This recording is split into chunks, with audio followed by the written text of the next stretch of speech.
Au nom du Père et du Fils et du Saint-Esprit. Amen. Ici Monseigneur Charles Clément Boniface.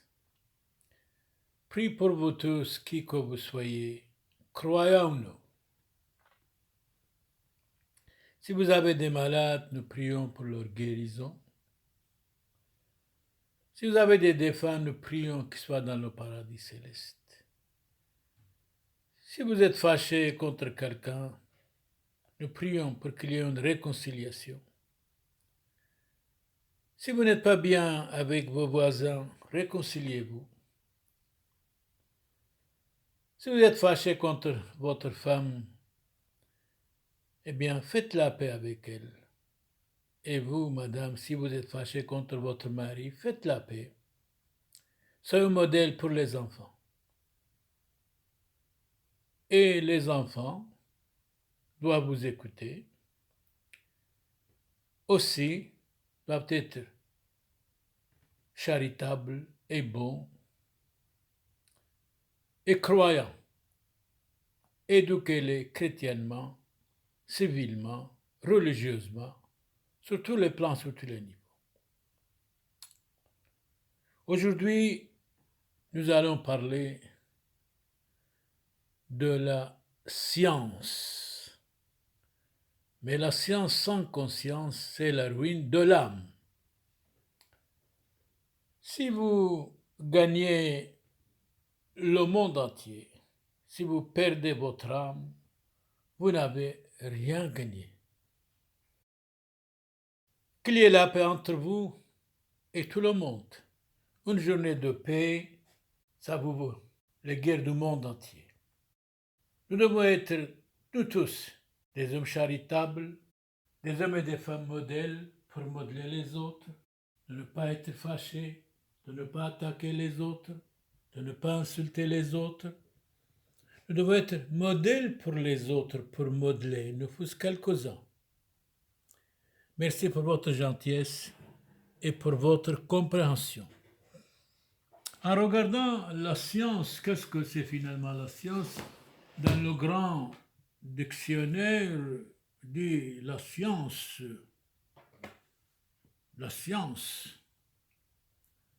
apprendre, comprendre. Et aussi la vertu, qualité morale, honnêteté, gentillesse, compréhension, supporter les uns les autres, accepter l'autre tel qu'il est. Nous allons maintenant examiner bien nos paroles, notre thème, la science. La science. Merci pour votre écoute et pour votre compréhension. On doit refuser la science à ceux qui n'ont pas de vertu. C'est-à-dire, la vertu, qu'est-ce que c'est? C'est qualité morale. Qualité morale. Salomon, le roi d'Israël, mort en 922, la science sans vertu, aveugle au lieu d'éclairer. Aveugle au lieu d'éclairer. Jean-Jacques Rousseau dit autrement.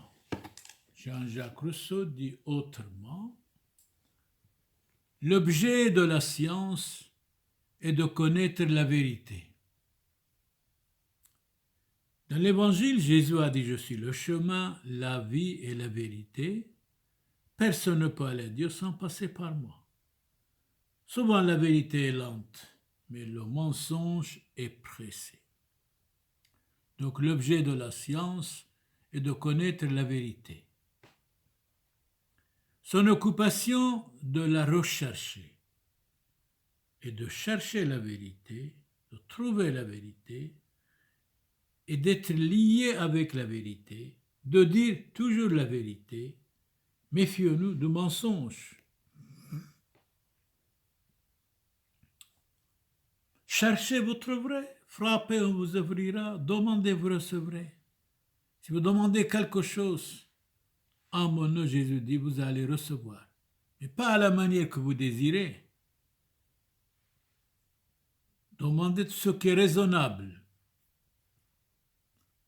L'objet de la science est de connaître la vérité. Son occupation de la rechercher, cette vérité. Son caractère de l'aimer, cette vérité. Les moyens de l'acquérir sont de renoncer aux passions déréglées, aux passions diaboliques, aux passions passagères, et de fuir les dissipations et l'oisiveté. Méfions-nous de l'oisiveté. Nous devons toujours travailler. Nous devons toujours même supporter l'insupportable. Supporter ce qui est supportable, c'est facile. Et le facile est vulgaire, le difficile a de la qualité. Surtout quand nous avons des problèmes, de ne pas être fâchés. Surtout quand quelqu'un nous attaque, nous critique, de ne pas être fâchés. Il faut prier pour lui. Nous tous, nous avons des problèmes, des difficultés, des fautes. Nous devons nous améliorer 100%. Pourquoi pas? Nous devons être quelqu'un dans la vie, pas quelque chose de médiocre. Et souvent, nous sommes médiocres pour un oui ou pour un non. Pour un oui ou pour un non. Nous avons quelques années sur la terre. Il ne faut pas les empoisonner. Bossuet dit autrement, mort en 1704, la science la plus nécessaire à l'homme, qu'est-ce que c'est? C'est de se connaître soi-même. C'est vrai, souvent nous disons on connaît telle ou telle personne, telle ou telle madame, tel ou tel homme, mais nous ne voulons pas nous connaître nous-mêmes. Combien nous sommes vulgaires, combien nous sommes méchants, combien nous sommes jaloux et jalouses. Ça, moi je n'ai rien à me reprocher, c'est l'autre qui a la faute. Eh bien, nous avons beaucoup de choses à nous reprocher et nous devons nous améliorer. Là, on est quelqu'un. Donc, Bossuet a raison, la science la plus nécessaire à l'homme, c'est de se connaître soi-même. Connais-toi toi-même et vous allez connaître l'univers, certainement, sûrement. Mais si vous êtes orgueilleux, vaniteux, jaloux, méchant, si vous dites je n'ai rien à me reprocher, vous mentez. Nous mentons. Nous avons beaucoup de choses à nous reprocher, mais nous devons nous améliorer au jour le jour. Doucement, doucement, goutte à goutte, l'eau creuse le rocher. Émile Zola dit autrement, mort en 1902, la science a-t-elle promis le bonheur? Point d'interrogation. Je ne crois pas, il dit. Le bonheur ne consiste pas de satisfaire ses bêtises, ses passions diaboliques. Non. Elle a promis la vérité. La question est de savoir si l'on fera jamais du bonheur avec la vérité. Donc, Émile Zola, mort en 1902, la science a-t-elle promis le bonheur? Je dirais non. Je ne crois pas, il dit. C'est lui qui dit. Je ne crois pas. La science a promis la vérité. Et la question est de savoir si l'on fera jamais du bonheur avec la vérité scientifique, la vérité spirituelle, la vérité morale. La vérité morale. Une société doit avoir la morale. Une société sans morale, tôt ou tard, c'est la fin d'une civilisation. C'est la fin de spiritualité. Sûrement. Science sans conscience n'est que ruine de l'âme. Science sans conscience n'est que ruine de l'âme. Science sans conscience n'est que ruine de l'âme, disait Rabelais, mort en 1553. Et si nous gagnons le monde entier, si nous perdons notre âme, nous avons tout gagné ou tout perdu. Descartes dit autrement, mort en 1650. Il est des vérités qui sont batailles gagnées. Il est des vérités qui sont batailles gagnées. Toute science risque de s'égarer qui n'est pas dans toutes ces démarches contrôlées constamment par le bon sens. Quand nous parlons, quand nous jugeons quelque chose, nous devons vraiment juger dans le bon sens. C'est le bon sens doit dominer. Joubert, mort en 1824, on doit refuser la science à ceux qui n'ont pas de vertu. Vertu égale qualité morale.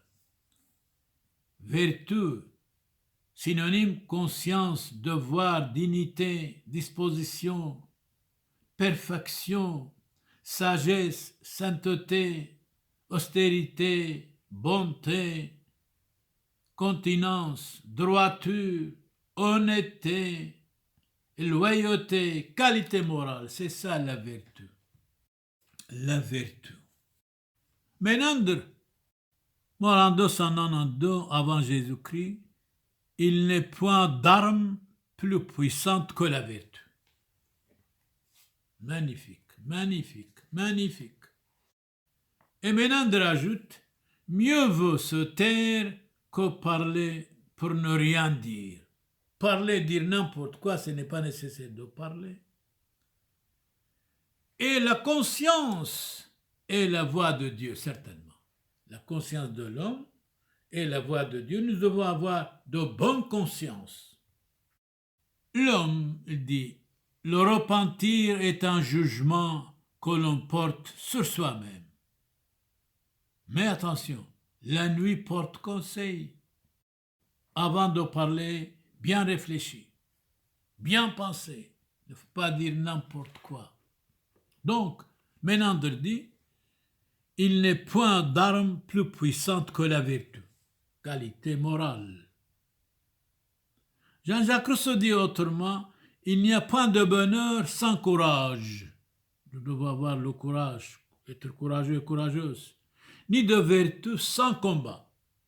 Nous devons avoir ou être combattants, d'abord combattants contre nous-mêmes, d'abord ennemis de nous-mêmes, de nos pensées diaboliques, de notre méchanceté, de notre jalousie, de notre haine.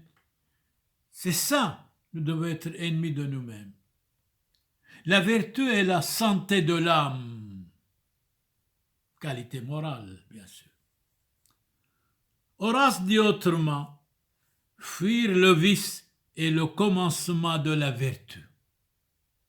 C'est tellement beau. Fuir le vice est le commencement de la vertu. Certainement. Venons la parole à saint Augustin. Voici une courte et exacte définition de la vertu, c'est-à-dire la qualité morale. C'est l'ordre dans l'amour de Dieu et du prochain.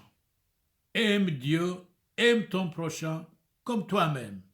Là, vous devenez quelqu'un. Si vous détestez votre ami, votre prochain, si vous êtes marié, si vous détestez vos enfants, votre femme, ce n'est pas sérieux. Et vice-versa la femme, si vous détestez votre mari, votre voisin, vos enfants, ce n'est pas sérieux. Un couple modèle peut modeler beaucoup d'autres voisins. Donnons la parole à Aristote. Aristote mort en 322 avant Jésus-Christ. La vertu est une habitude de l'âme qui rend l'homme bon. Être bon, être quelqu'un. La vertu est une certaine force en nous qui produit et conserve ce qui est beau.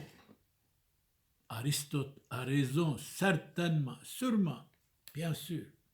Aristote a raison. Aristote dit autrement, l'habitude est une seconde nature. Chacun de nous devons de bonnes habitudes. L'homme est un animal raisonnable. De temps en temps, quand il n'est pas raisonnable, l'homme est plus que des animaux. Il bagarre, il tue, il attaque. Avoir beaucoup d'amis, c'est n'avoir point d'amis. Un ami, une ou deux, éternellement pour toujours. Mais si vous dites les défauts de vos amis s'ils sont fâchés, quittez-les immédiatement. Tôt ou tard, seront vos ennemis.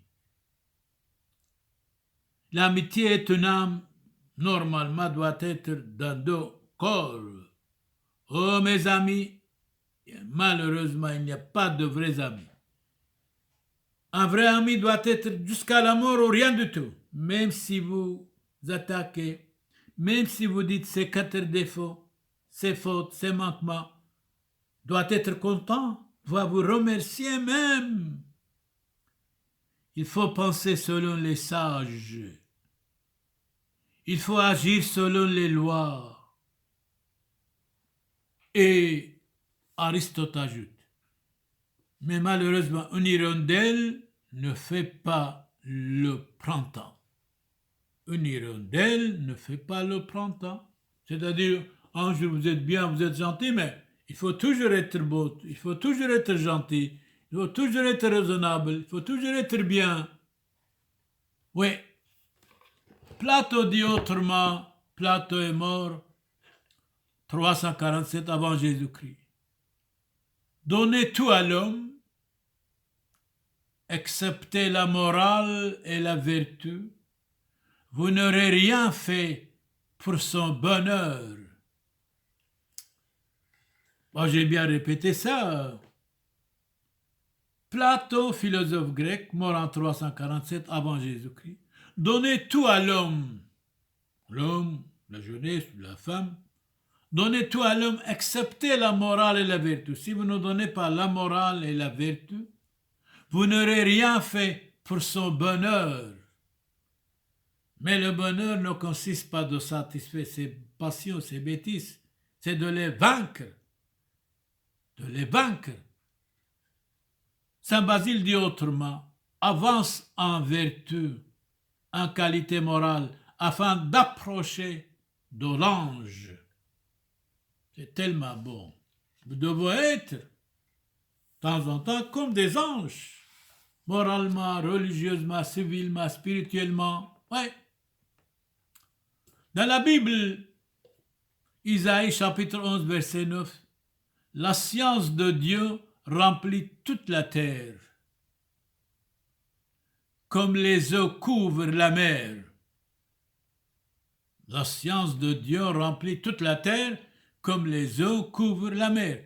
Au nom de Dieu, le christianisme a fondé des universités, des hôpitaux, des collèges, des dispensaires, pour aider la population, pour civiliser la population, pour moraliser la civilisation, parce qu'une société sans morale, tôt ou tard, va tomber.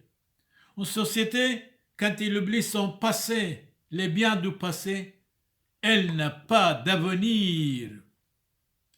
Dans la Sainte Bible, le Seigneur est le Dieu des sciences. La science de Dieu est la véritable intelligence et la connaissance complète des choses présentes, passées et futures. Donnons la parole à Bourdalomo en 1704. La science des saints, selon le sentiment de tous les pères de l'Église, n'est rien d'autre que la science du salut éternel. Le salut éternel. Notre Seigneur Jésus-Christ, un jour dans l'Évangile, il dit « Le salut vient des Juifs ». C'est vrai. C'est vrai, le salut vient des Juifs. Les chrétiens en Israël ne sont pas persécutés. Sûrement pas. Mais partout sont attaqués, calomniés, persécutés. Sauf en Israël. Ugo Cardinal dit autrement, il y a 5 choses qu'il est utile de savoir. On écoute. Ce que l'on doit croire, c'est-à-dire les articles de foi. Je crois en seul Dieu qui a créé le ciel et la terre. Ce que l'on doit observer, c'est-à-dire les 10 commandements de Dieu. les 10 commandements de Dieu. Les 4e commandement de Dieu, le respect des parents. Un seul Dieu tu adoreras et aimeras parfaitement. Son saint nom tu respecteras, fuyant blasphème et faux serment. Le jour du Seigneur gardera, c'est-à-dire le dimanche, en servant Dieu dévotement, loyalement. Tes pères et mères qu'on honorera, tes supérieurs pareillement. Jeune garçon, jeune fille, écoutez vos parents pour que vous soyez heureux dans la vie. La pureté observera en tes actes soigneusement. 7e commandement de Dieu, le bien d'autrui tu ne prendras, ni retiendras injustement. 8e commandement de Dieu, la médisance bannira. En savant est entré dans une maison, tout de suite, les gens de la maison vont faire médisance contre quelqu'un. Il a dit, je quitte ici parce qu'il y a un incendie. Mais non, ce que vous dites là, c'est pire qu'un incendie. Vous critiquez les autres. Non. Attention à la médisance. De ne pas attaquer les autres, ne pas critiquer les autres, ne pas médisance contre les autres. La médisance bannira et le mensonge également. C'est 8e commandement de Dieu. 9e commandement de Dieu, en pensée, désir veillera, rester pur entièrement. Une journée de sainteté, une journée de pureté, ça vous vaut les péchés du monde entier. Bien d'autrui ne convoitira pour l'avoir malhonnêtement. Dimanche tu sanctifieras et fête de commandement. Eh bien, le dimanche, c'est Constantin le Grand qui a donné la liberté aux chrétiens en 313 et il a interdit de travailler le dimanche, a consacré le dimanche, le jour sacré. On ne peut pas travailler. C'est 321 après Jésus-Christ. Et depuis là, le dimanche est sacré, le dimanche pas de travail, le dimanche est congé. Ce que l'on doit éviter, c'est-à-dire les péchés. Vous êtes pardonnés mais ne pêche plus. Ce que l'on doit craindre, c'est-à-dire les peines éternelles. Ce que l'on doit désirer, c'est-à-dire la vie éternelle.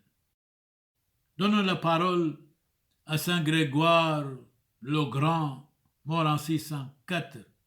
Il était juge, il a fait de sa maison une petite église, il s'est converti. Et il nous dit, une science forcée n'est pas agréable. Je ne peux pas forcer quelqu'un de croire, de ne pas croire. Une science forcée n'est pas agréable. Donnons la parole à Saint Jérôme, mort en 420. Il ne suffit pas de savoir ce qui est bon si on ne sait pas garder ce qui est excellent. Nous devons garder ce qui est excellent, nous devons garder ce qui est bon en même temps. Mais avant toute chose, nous autres, nous devons être bons, gentils, tolérants, croyants, miséricordieux. On ne pas attaquer les autres, on ne pas critiquer les autres, on ne pas murmurer contre les autres. Connais-toi toi-même. Et là, vous allez voir combien vous êtes vulgaire. Chacun de nous, quand nous nous connaissons, nous sommes vraiment vulgaires. Nous ne sommes rien du tout. De quel droit d'attaquer l'autre, de critiquer l'autre? De quel droit? Donnons la parole à Thalès, ce philosophe, mort en 547 avant Jésus-Christ. La vraie beauté ne consiste pas de s'orner le visage, mais d'enrichir son âme de science. Thalès dit autre chose aussi. Thalès, il dit, connais-toi toi-même.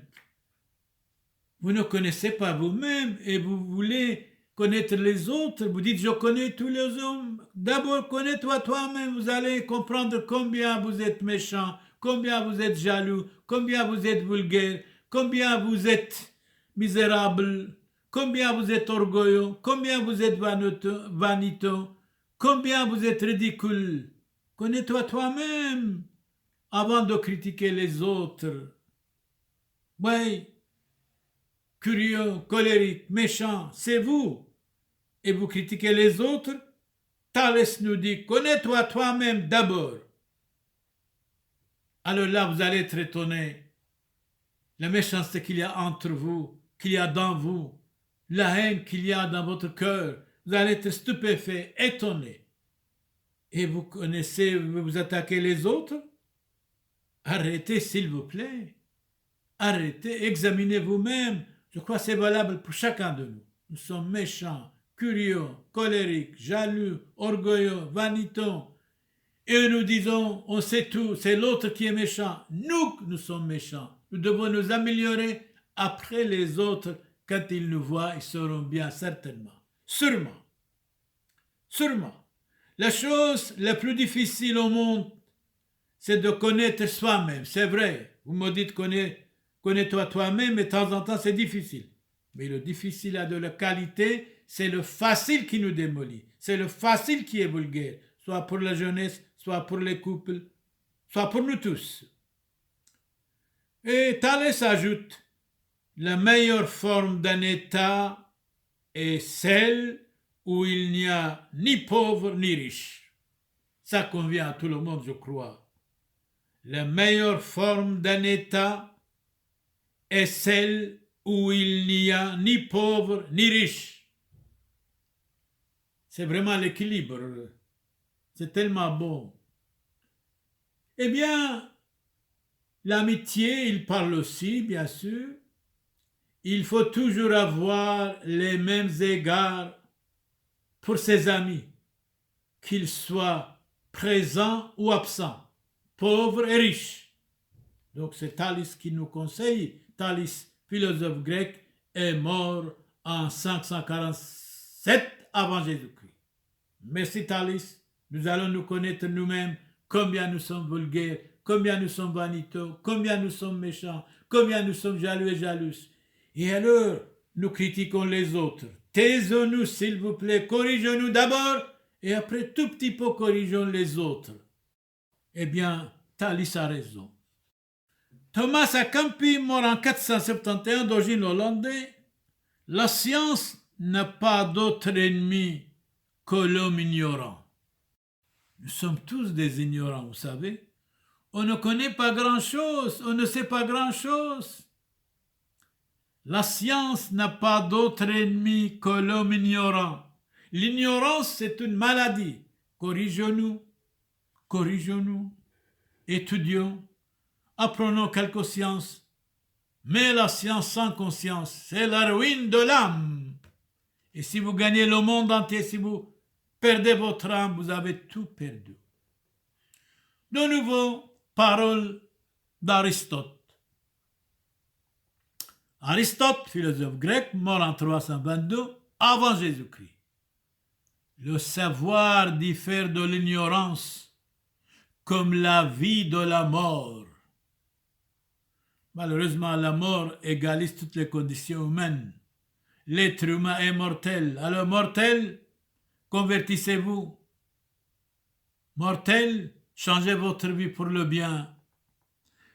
Donnons la parole à saint Augustin. Dieu est l'origine et la source de toute science.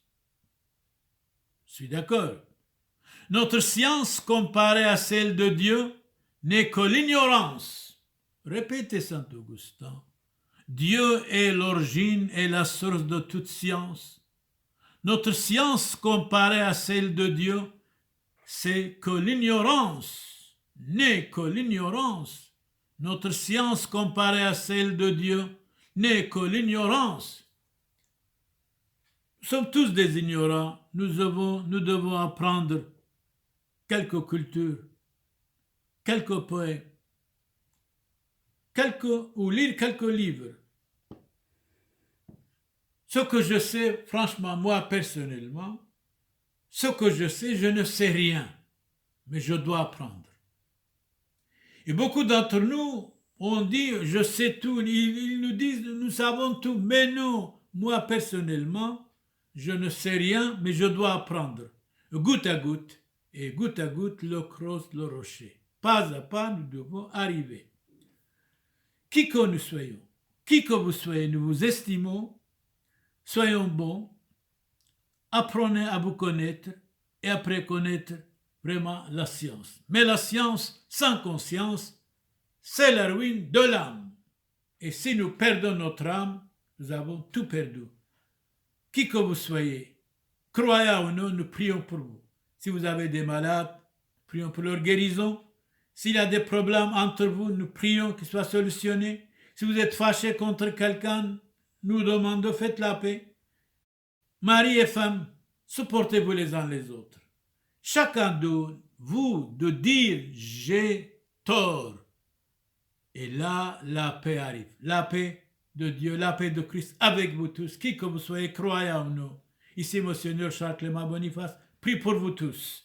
Dominus vobiscum, benedicat vos omnipotens Deus, Pater et Filius, et Spiritus Sanctus, indulgentiam absolutionem et remissionem peccatorum nostrorum, tribuat nobis omnipotens misericors Dominus.